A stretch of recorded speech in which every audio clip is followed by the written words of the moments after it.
যার প্রতিবাদ বাংলাদেশের প্রতি ঘর থেকে শুরু হয়েছে।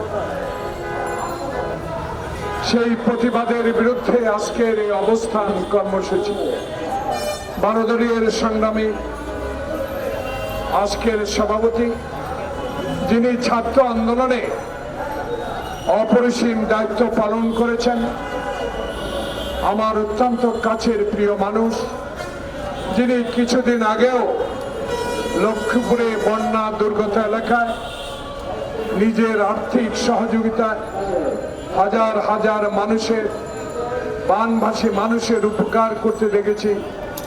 সাদাত হোসেন সেলিম আজকের এই অবস্থান কর্মসূচি।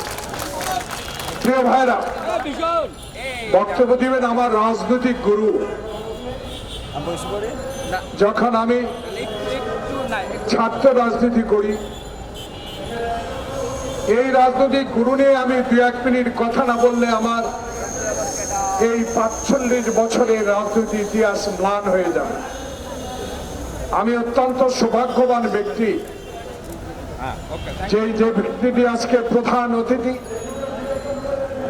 যার আগে বাংলাদেশের রাজনীতি নিয়ে কথা বলার সুযোগ হয়েছে।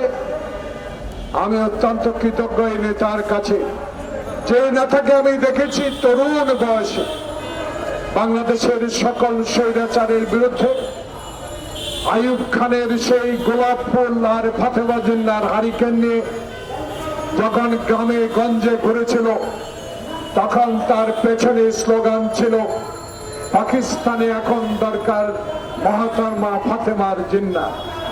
সেই নেতা আজকের এখানের প্রধান অতিথি, যার নেতৃত্বে দেশে ছাত্র আন্দোলন অনেক তুঙ্গে উঠেছিল, যাকে দেখেছি রাজপথে সজাগ দৃষ্টি রেখে স্বৈরাচারের বিরুদ্ধে কথা বলেছে।